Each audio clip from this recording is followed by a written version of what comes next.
ಎಲ್ಲರನ್ನೂ ಬರಕ್ಕೆ ಹೇಳಿದ್ಯಾ? ಅಲ್ಲ, ಎಲ್ಲ ಚಲೋನೇ ಇತ್ತಲ್ಲ, ರಾತ್ರಿ ಎಲ್ಲ ಚಲೋನೇ ಇತ್ತು. ಈಗ ಎಲ್ಲರನ್ನೂ ಕರೆದಿದ್ಯಾ? ಯಾಕೆ ಕರೆದಿದ್ಯಾ ಏನು ಅಂತ ಹೇಳಮ್ಮ. ನಾನು ಯಾಕೆ ಕರೆದಿದ್ದೀನಿ ಏನು ಅಂತ ನಿಮ್ಮ ಮೊಮ್ಮಗನೇ ಕೇಳಿ ಅಜ್ಜಿ. ಅಲ್ಲ, ಅವ್ರು ಏನು ಮಾಡಿದ್ರು ಏನಿಲ್ಲ ಅಂತ ನೀವೇ ಕೇಳ್ಕೊಳ್ಳಿ ಅವ್ರನ್ನ. ನನ್ನನ್ನು ರಾತ್ರಿ ಅವರು ಏನು ಮಾಡಿದ್ರು, ಯಾವ ರೀತಿ ನನ್ನನ್ನು ಕೊಲೆ ಮಾಡೋಕ್ಕೆ ಪ್ರಯತ್ನ ಪಟ್ಟರು ಅನ್ನೋದನ್ನು ಅವ್ರ ಬಾಯಲ್ಲೇ ಕೇಳಿ. ಅಲ್ಲ ಮರಾದ, ನಿನ್ನನ್ನು ಇಷ್ಟಪಟ್ಟು ಪ್ರೀತಿಸಿ ಮದುವೆ ಆಗಿರೋ ನಿನ್ನ ಗಂಡ ನಿನ್ನ ಕೊಲೆ ಮಾಡ್ತಾನ? ಅದೇನು ಹೇಳ್ತಾ ಇದೆಯಾ? ಏನಾಗಿದೆ ನಿಮ್ಮಿಬ್ಬರಿಗೂ? ಯಾಕೋ ಇತ್ತೀಚೆಗೆ ನೀವಿಬ್ಬರು ಮಾತಾಡಿರೋದೇ ನಾವು ನೋಡಿಲ್ಲ. ಏನಾಗಿದೆ ಅಂತ ಹೇಳಿ. ನೋಡಿ ಅಜ್ಜ, ನಾನೇನು ಕೇಳಕ್ಕೆ ಹೋಗಬೇಡಿ, ಎಲ್ಲ ಅವ್ರನ್ನೇ ಕೇಳ್ಕೊಳ್ಳಿ. ನನಗೂ ಸಾಕಾಗೋಗಿದೆ. ಈ ಒಂದು ವಾರದಿಂದ ಚಿತ್ರಹಿಂಸೆ ಕೊಟ್ಟು ಕೊಟ್ಟು ನನ್ನ ಕೊಲ್ತಾ ಇದ್ದಾರೆ. ಏನು ಮಾಡಬೇಕು ಅಂತಲೇ ಗೊತ್ತಾಗ್ತಾ ಇಲ್ಲ. ನಾನು ಹೀಗೆ ಮಾಡ್ತಾ ಇದ್ರೆ ಅಲ್ಲಿಂದನೂ ಇವ್ರಿಗೆ ಯಾರ್ದು ಮಾತು ಕೇಳದೆ ಇವ್ರ ಮಾತು ಮೇಲೆ ಭರವಸೆ ಇಟ್ಟು, ಅಜ್ಜಿ ಮಾತು ಮೇಲೆ ಭರವಸೆ ಇಟ್ಟು ನಾನು ಇಲ್ಲಿಗೆ ಬಂದೆ.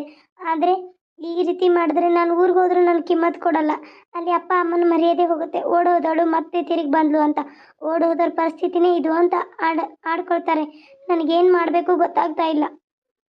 ನನ್ನ ಹಣೆ ಬರನೇ ಇಷ್ಟು ಅಂತ ಅಂದ್ಕೊಳ್ತೀನಿ. ಇಲ್ಲಾಂದರೆ ಯಾವ್ದಾದ್ರು ಕೆರೆನೋ ಬಾವಿನ ನೋಡ್ಕೋತೀನಿ. ಅವ್ರನ್ನೇ ಕೇಳ್ಕೊಳ್ಳಿ, ಇಲ್ಲ ಅಂದರೆ ನಾನು ಊರಿಗೆ ಹೋಗ್ತೀನಿ. ಏನೇ ನನ್ನ ಮಗನ ಮೇಲೆ ಅಪವಾದ ಇಡ್ತಾ ಇದೆಯಾ? ನನ್ನ ಮಗ ನಿನ್ನ ಪ್ರಾಣಕ್ಕಿಂತ ಹೆಚ್ಚಾಗಿ ಪ್ರೀತಿಸ್ತಾ ಇದ್ದಾನೆ. ಅವನು ನೀನೇ ಅಂದರೆ ಪ್ರಾಣ ಬಿಡ್ತಾನೆ. ಅದು ಕುತ್ಕೊಂಡು ನನ್ನ ಮಗನ ಮೇಲೆ ಅಪವಾದ ಬಿಡ್ತಾ ಇದೆಯಾ? ನಿನ್ನ ಜನ್ಮಕ್ಕಿಷ್ಟು. ನಾನು ಯಾಕೆ ಅಪವಾದ ಇಡಲಿ ಅತ್ತೆ? ನೀವೇ ಒಂದ್ಸಲ ನಿಮ್ಮ ಮಗನ ವಿಚಾರಿಸಿ ಕೇಳಿ, ರಾತ್ರಿ ಏನು ಮಾಡಿದ್ರು ಅಂತ. ಇವರೇನು ಹೊರಗಡೆ ಕೂತಿದ್ದಾರಂತೆ, ಕರೆಯೋಕ್ಕೆ ಹೋದರೆ ನನ್ನ ಮೇಲೆ ಸಿಟ್ಟಾಗೋದಾ? ಏನೇ ಮಾತಾಡ್ತಾ ಇದೆಯಾ?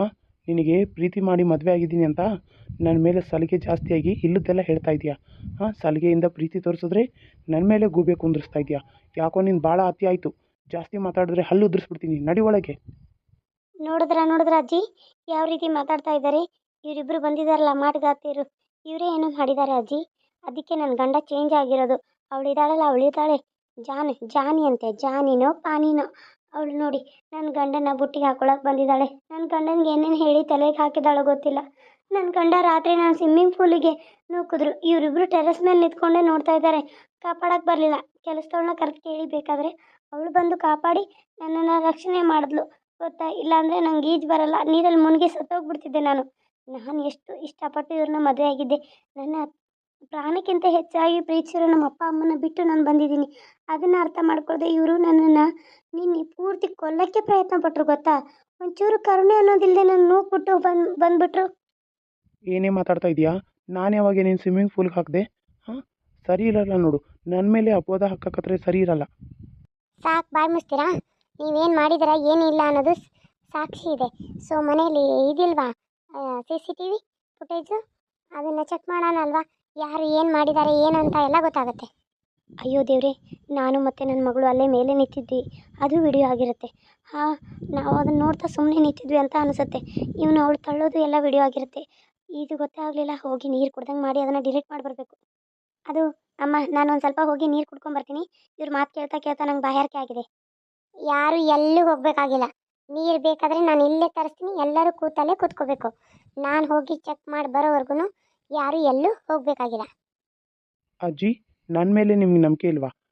CCTV ಫುಟೇಜ್ ಚೆಕ್ ಮಾಡೋಕ್ಕೆ ಹೋಗ್ತಾ ಇದ್ದೀರಾ? ನಾನು ನಿಮ್ಮ ಮೊಮ್ಮಗ ಅಜ್ಜಿ, ತಪ್ಪು ಮಾಡೋಕ್ಕೆ ಸಾಧ್ಯನೇ ಇಲ್ಲ. ಅದೇ ತಪ್ಪು ಮಾಡ್ತೀನಿ ನಾನು? ನನ್ನ ಮೇಲೆ ಹೇಗೆ ನೀವು ನಂಬಿಕೆ ಕಳ್ಕೊಂಡ್ರಿ? ನಾನು ಅವಳನ್ನ ಪ್ರಾಣಕ್ಕಿಂತ ಹೆಚ್ಚಾಗಿ ಪ್ರೀತಿಸಿ ಮದುವೆ ಆಗಿದ್ದೀನಿ. ನಿಮಗೆ ಗೊತ್ತಾ, ಅವಳು ನನ್ನ ಜೊತೆ ಚೆನ್ನಾಗಿಲ್ಲ. ಅವಳು ಹುಡುಗಿ ಬಂದಿದ್ದಾಳಲ್ಲ, ಅವಳು ಬಂದಾಗಿಂದ ನಾನು ಅವಳ ಜೊತೆ ಮಾತಾಡಿದ್ರೆ ಇವಳು ತಪ್ಪಾಗಿ ತಿಳ್ಕೊತಾ ಇದ್ದಾಳೆ. ನನ್ನ ಮೇಲೆ ಅನುಮಾನ ಪಡ್ತಾ ಇದ್ದಾಳೆ, ಸಂದೇಹ ಪಡ್ತಾಳೆ. ಮಾತಾಡಿದ್ರೂ ಸಂದೇಹ, ನಿಂತರೂ ಸಂದೇಹ, ಕುಂತರೂ ಸಂದೇಹ. ಇನ್ನು ನನ್ನ ಜೀವನ ಹೇಗೆ ಮಾಡಲಿ? ಹೀಗಾಗಿ ನಾನು ಬೇಸತ್ತು ಬರುವಾಗ ಕೈ ಬಡಿದು ಬಿದ್ದಿರ್ಬೋದು ಹೊರತು ನಾನಾಗಿ ತಳ್ಳಿಲ್ಲ ಅಜ್ಜಿ. ನನಗದು ಲಕ್ಷ್ಯ ಬಂದಿಲ್ಲ, ನಾನು ಸುಮ್ಮನೆ ಬಂದುಬಿಟ್ಟಿದ್ದೀನಿ. ಇಲ್ಲ ಅಜ್ಜಿ, ನೀವು ಹೋಗಿ ಚೆಕ್ ಮಾಡಿ ಯಾರು ತಪ್ಪು ಏನು. ನಾನು ಎಷ್ಟೊತ್ತು ಅವ್ರ ಹತ್ರ ನಿಂತು ಮಾತಾಡಿದೆ, ಅವ್ರು ಯಾಕೆ ಹೇಗೆ ತಳ್ಳಿದ್ರು ಅಂತ ನಿಮ್ಗೆ ಗೊತ್ತಾಗುತ್ತೆ. ನಾನೇ ಬಿದ್ದನು, ಏನು ತಳ್ಳಿದ್ರು, ಏನು ಅವ್ರ ಕೈ ಬಡಿದು ನಾನು ಬಿದ್ದನಾ, ಅಥವಾ ಯಾರ್ಯಾರು ಎಲ್ಲೆಲ್ಲಿದ್ದರು ಅಂತ ನೋಡಿ. ನಾನು ಬಿದ್ದಾಗ ಆ ಕಡೆ ತಿರುಗಿ ಒದ್ದಾಡುವಾಗ ನಾನು ಆಂಟಿನ, ಆ ಜಾನ್ವಿನ ನೋಡಿದ್ದೀನಿ. ಅವರಲ್ಲೇ ಮೇಲೆ ನಿಂತ್ಕೊಂಡು ನಗ್ತಾ ಇದ್ರೆ ಹೊರತು ಸಾಯ್ಲಿ ಅಂತ ನನ್ನ ಕಾಪಾಡೋಕ್ಕೆ ಬರಲಿಲ್ಲ. ನಾನೊಬ್ಬಳೇ ಪ್ರಯತ್ನ ಪಟ್ಟು ಚೀರಾಡಿಟ್ಟೆ. ಅದನ್ನು ನೋಡಿ ನಗ್ತಾಯಿದ್ರು. ಆದರೆ ಯಾರೂ ಮೇಲಕ್ಕೆ ಬರಲಿಲ್ಲ, ಯಾರೂ ಬಂದು ನನ್ನ ಕಾಪಾಡಲಿಲ್ಲ ಗೊತ್ತಾ. ಮೇಲೆ ನಿಂತ್ಕೊಂಡು ತಮಾಷೆ ನೋಡ್ತಾಯಿದ್ರು. ಆದರೆ ಆ ಕೆಲಸದವಳು ಬಂದು ನನ್ನನ್ನು ಕಾಪಾಡಿದ್ಲು. ಅವಳೇ ನನ್ನ ಪಾಲಿಗೆ ದೇವರಾಗಿ ಬಂದಳು. ರೀ, ಈಗ ಮಾತು ಹರಿಕತೆ ಕೇಳೋದು ಬಿಟ್ಟು ಬನ್ನಿ, ನಾವು CCTV ಫುಟೇಜ್ನ ಚೆಕ್ ಮಾಡಿ ಬರೋಣ. ಅಲ್ಲಿ ಯಾರು ಏನು ಮಾಡಿದ್ದಾರೆ ಅಂತ ಗೊತ್ತಾಗುತ್ತೆ. ಹೌದು, ನೀನು ಹೇಳ್ತಾ ಇರೋದು ಕರೆನೇ. ನಡಿ ಚೆಕ್ ಮಾಡೋಣ. ಅಮ್ಮ, ಅದು CCTV ಚೆನ್ನಾಗಿಲ್ಲ ಅಮ್ಮ. ಅದು ರಿಪೇರಿ ಇದೆ. ಆವಾಗಲೇ ರಿಪೇರಿ ಇತ್ತು. ಅದು ನಾನು ಮಾಡಿಸ್ಬೇಕು ಅಂತ ಹಾಗೆ ಬಿಟ್ಟೆ. ನಾನು ರಿಪೇರಿನೇ ಮಾಡಿಸಿಲ್ಲ. ಅದು ಆವಾಗಲಿಂದ ಬಂದಿದೆ. ಸುಮ್ಮನೆ ಹೆಸರಿಗೆ CCTV ಐತೆ ಅನ್ನೋ ಹಾಗೆ ನಾನು ಇಟ್ಟಿದ್ದೀನಿ ಅಷ್ಟೇ. ಅದೇನು ಚಾಲೂ ಇಲ್ಲ ಅಮ್ಮ. ಅಯ್ಯೋ, ನೀನು ಕಂಜುಸ್ತಾನೆ ಕೊಂದಿಟ್ಟು ಮಂಕ್ ದಿನ ಬಡೀಲಿ. ಅದೊಂದು ರಿಪೇರಿ ಮಾಡ್ಸೋಕ್ಕಾಗಲ್ವೇನೋ? ಇಷ್ಟು ದೊಡ್ಡ ಬಂಗ್ಲೆ ಇದೆ, CCTV ಇಲ್ಲದೆ ಹೇಗೆ ಇರ್ತೀಯಾ? ಒಂದು ಬಾಗ್ಲಲ್ಲಿ ನಾಯಿ ಕೂಡ ಇಟ್ಟಿಲ್ಲ, ವಾಚ್ಮನ್ ಕೂಡ ಇಲ್ಲ. CCTV ಇದ್ದರೆ ಸೇಫ್ಟಿ ಆಗಿರ್ತೀವಿ. ಅದೇನಂತಾರಲ್ಲ, ಸೇಫ್ ಆಗಿರ್ತೀವಿ. ಹಾಂ, ಅದನ್ನು ಬಿಟ್ಟು ನೀನು ಅದು ಬಂದೈತಂತೀಯಲ್ಲೋ. ಈಗ ಏನಂತ ನಂಬೇಕು ನಾನೇನು? ಇವ್ನು ನೋಡಿದ್ರೆ ಇಲ್ಲ ಅಂತಾನೆ, ಇವಳು ನೋಡಿದ್ರೆ ಮಾಡಿದಾಳಂತಾಳೆ. ಇಬ್ಬರು ನನ್ನ ಮೊಮ್ಮಕ್ಕಳೇ. ಯಾರು ಮಾತು ನಂಬಬೇಕು ನಾನು, ಯಾರು ಮಾತು ಬಿಡಬೇಕು? ನೋಡಮ್ಮ ರಾಧ, ಆಗೋದೇನೋ ತಪ್ಪಾಗಿದೆ. ಇಲ್ಲ ಅಜ್ಜಿ, ನಾನು ಹೇಳ್ತಾ ಇರೋದು ಕರೆ. ಆ ಶಿವನ ಸತ್ಯವಾಗ್ಲೂ ಕರೆನೇ ಹೇಳ್ತಾ ಇದ್ದೀನಿ. ಇವ್ರು ಮಾಡಿದ ತಪ್ಪೆ. ಒಂದ್ಸಲ ಇವ್ರ ಮೇಲೆ ಗಮನ ಇಟ್ಟು ನೋಡಿ. ನಾನು ಸುಳ್ಳು ಹೇಳೋಕ್ಕಾದ್ರೆ ನನ್ನ ಮೇಲೆ ಇವ್ರು ಯಾವ ರೀತಿ ನಡ್ಕೋತಾ ಇದ್ದಾರೆ ಅಂತ ಸ್ವಲ್ಪ ಪರೀಕ್ಷೆ ಮಾಡಿ ನೋಡಿ. ಆವಾಗಲಾದರೂ ನಿಮ್ಗೆ ಗೊತ್ತಾಗುತ್ತೇನೋ. ಇವಾಗೇನೋ ನಾನು ಸರಿ, ನನ್ನ ಗಂಡ ಅಂತ ನಾನು ಸುಮ್ಮನಾಗ್ತೀನಿ. ನೀವು ಉಳಿದಿರೋ ದಿನದಲ್ಲಿ ಚೆಕ್ ಮಾಡಿ ನೋಡಿ. ಸರಿ ಮಾರಾದ, ಅಷ್ಟೇ ಮಾಡೋಣ. ನಾನು ಇನ್ನು ಮುಂದೆ ಅವನ ಮೇಲೆ ಒಂದು ಕಣ್ಣು ಇಟ್ಟಿರ್ತೀನಿ. ನೀನೇನು ಭಯ ಪಡೋಕ್ಕೆ ಹೋಗಬೇಡ. ಯಾಕಜ್ಜಿ, ನನ್ನ ಮೇಲೆ ನಂಬಿಕೆ ಇಲ್ವಾ ನಿಂಗೆ? ನನ್ನ ಮೇಲೆ ಕಣ್ಣಿಡ್ತೀಯಾ, ಅವಳ ಮೇಲೆ ಕಣ್ಣಿಡಲ್ವಾ? ಅವಳು ಏನು ತಪ್ಪು ಮಾಡ್ತಾಳೆ, ಏನು ತಪ್ಪಿಲ್ಲ ಅಂತ ತಿಳ್ಕೊಬೇಕಲ್ವ ನೀನು? ಈ ರೀತಿ ಮಾಡೋದು ಸರಿಯಲ್ಲ ಅಜ್ಜಿ ನೀನು. ದೀಪಕ್, ನಾನು ಬಂದಾಗಿಂದ ನೋಡ್ತಾ ಇದ್ದೀನಿ, ಅಜ್ಜಿಗೆ ಕ್ವಶನ್ದಲ್ಲಿ ಮಾತಾಡ್ತಾ ಇದ್ದೀಯ. ನೀನು ಯಾವತ್ತೂ ಈ ರೀತಿ ಮಾತಾಡ್ದವನಲ್ಲ. ಅಪ್ಪ, ನೀನು ನನಗೆ ಹೇಳಕ್ಕೆ ಬರಬೇಡ. ಹೊರಟಾಗಿ ಮಾತಾಡ್ತಾ ಇದೆಯಲ್ವೋ? ನೀವು ತಾವು ಅನ್ನೋನು ನೀನೀಗ ನೀನು ನಾನು ಅಂತ ಇದೆಯಾ? ಯಾಕೆ ಈ ರೀತಿ ಮಾತಾಡ್ತಾ ಇದೆಯಾ? ಅಯ್ಯೋ, ಇವರೆಲ್ಲರ ಸಂತೆಯಲ್ಲಿ ನನಗೊಂದು ದೊಡ್ಡ ತಲೆ ಭಾರ ಆಗಿಬಿಟ್ಟಿದೆ. ಎಲ್ಲಾದರೂ ಊರು ಬಿಟ್ಟು ದೇಶಾಂತರ ಹೋಗ್ಬಿಡೋಣ ಅಂತ ಅನಿಸ್ಬಿಟ್ಟಿದೆ. ನನಗೆ ಈ ಜೀವನನೇ ಸಾಕಾಗ್ಬಿಟ್ಟಿದೆ ಅಪ್ಪ. ಹೋಗ್ತೀನಿ ನಾನು ಹತ್ರ. ನೋಡಿದ್ರ ಅಜ್ಜಿ ಹೇಗೆ ಮಾತಾಡ್ತಾ ಇದ್ದಾರೆ ಇವರು? ಏಯ್, ಬಾಯಿ ಮುಚ್ಚೆ ಸಾಕು. ಎಷ್ಟೊಂದು ಡ್ರಾಮಾ ಮಾಡ್ತಾ ಇದೆಯೇ? ನಿನ್ನನ್ನು ಕಟ್ಕೊಂಬಂದಲ್ಲ, ನನ್ನ ಚಪ್ಪಲಿ ತೊಗೊಂಡು ನಾನೇ ಹೊಡ್ಕೋಬೇಕು. ನಿನ್ನ ಜನ್ಮಕ್ಕಿಷ್ಟು. ರಾಧಾ, ಬೇಜಾರು ಮಾಡ್ಕೋಬೇಡಮ್ಮ. ಅವನು ಸ್ವಲ್ಪ ಯಾಕೋ ತಲೆ ನೋವು ಅಂತ ಅನಿಸುತ್ತೆ, ಆ ರೀತಿ ಮಾತಾಡ್ತಾ ಇದ್ದಾನೆ. ನೀನು ಬೇಜಾರು ಮಾಡ್ಕೋಬೇಡ. ಅವನನ್ನು ನಾನು ಸಮಾಧಾನ ಮಾಡ್ತೀನಿ. ಹೋಗು, ಮಲ್ಕೊಳ್ಳೋಗು. ಏನು ಮಲ್ಕೊಳ್ಳೋದು? ಮನೇಲಿ ಸಾಕಷ್ಟು ಕೆಲಸ ಬಿದ್ದಿದೆ. ಇವಾಗ ಮಧ್ಯಾಹ್ನ ಆಗಿರೋದು, ರಾತ್ರಿ ಅಲ್ಲ ಮಲ್ಕೊಳ್ಳೋಕ್ಕೆ. ನೋಡು, ನೀನು ಎಲ್ಲರನ್ನೂ ಕೂಡಿಸಿ ನನ್ನ ಮಗನ ಮರ್ಯಾದೆ ತೆಗೆಯೋದು ನನಗಿಷ್ಟ ಇಲ್ಲ. ನೋಡು, ನನ್ನ ಮಗನ ಜೊತೆ ಇರುವಾಗಿದ್ರೆ ಇರು, ಇಲ್ಲ ಅಂದರೆ 1 ವರ್ಷದ ಅಗ್ರಿಮೆಂಟ್ ಇದೆ ನನ್ನ ಜೊತೆ ನಿನಗೆ. ಈಗ ನನಗಿಷ್ಟ ಅಲ್ಲ, ನಡೆದ್ಬಿಡು ಇಲ್ಲಿಂದ.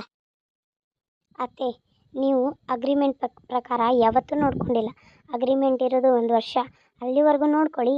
ನಾನು ನಿಮ್ಗೆ ಇಷ್ಟ ಆದರೂ ಆಗ್ಬೋದು, ಇಲ್ಲ ಅಂದರೆ ನಾನು ಅಲ್ಲಿವರೆಗೂ ತಾಳ್ಮೆಯಿಂದನೇ ತಡ್ಕೋತೀನಿ. ನನ್ನ ಗಂಡನ ಪ್ರೀತಿನೇ ಮಾಡ್ತೀನಿ. ಅವರೆಷ್ಟೇ ಹೊಡೀಲಿ ಬಡೀಲಿ, ನೀವು ನನ್ನ ಎಷ್ಟೇ ಬೈಲಿ, ನಾನು ನನ್ನ ಜೀವನನ ಸಾಗಿಸ್ತಾ ಇರ್ತೀನಿ.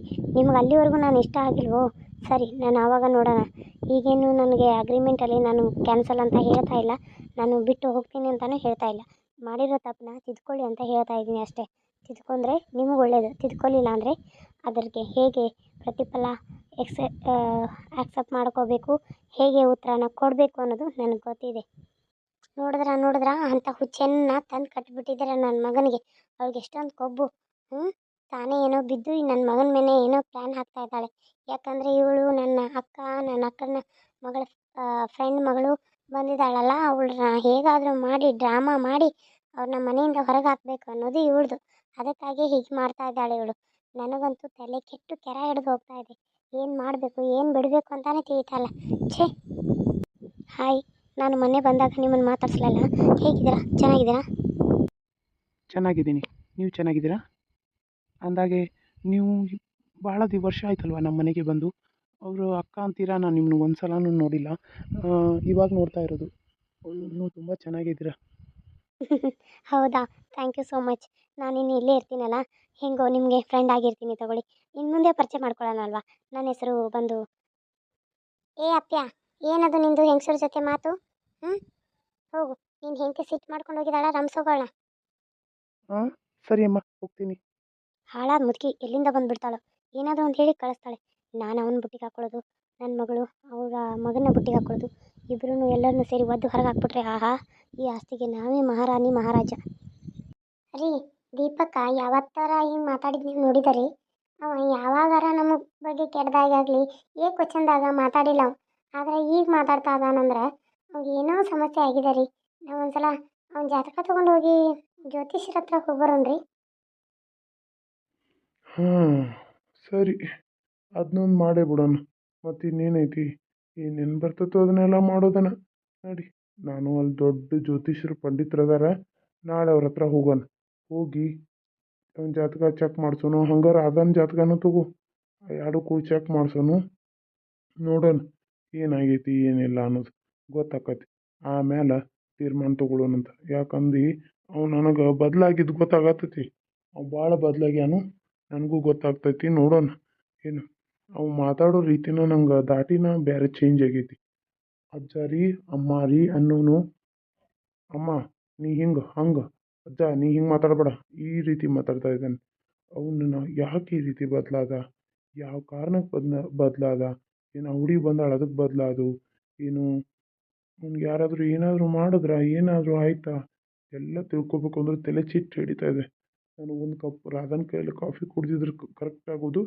ಈಗ ಬೇಡ, ನೀನು ಒಂದು ಕಪ್ ಕಾಫಿ ಮಾಡ್ಕೊಂಡು ಬರೋಗುವ, ನಂಗೆ ಭಾಳ ತಲೆ ನುಸಾತೈತಿ.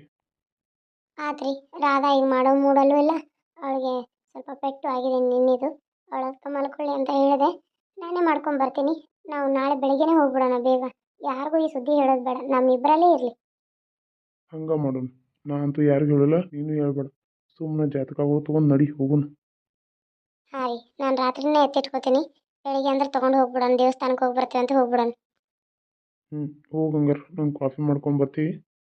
ಆತ್ರಿ, ನನ್ನ ಮೊಮ್ಮಕ್ಕ ಚಲೋ ಇರ್ಬೇಕು, ಅದ ನನಗೂ ಮನಸ್ಸಿಗೆ ನೆಮ್ಮದಿ. ನಿಮ್ಗೊಂದು ಕಪ್ ಕಾಫಿ ಎಲ್ಲ ಮಾಡ್ಕೊಂಡು ಬರ್ತೇನೆ ರೀ.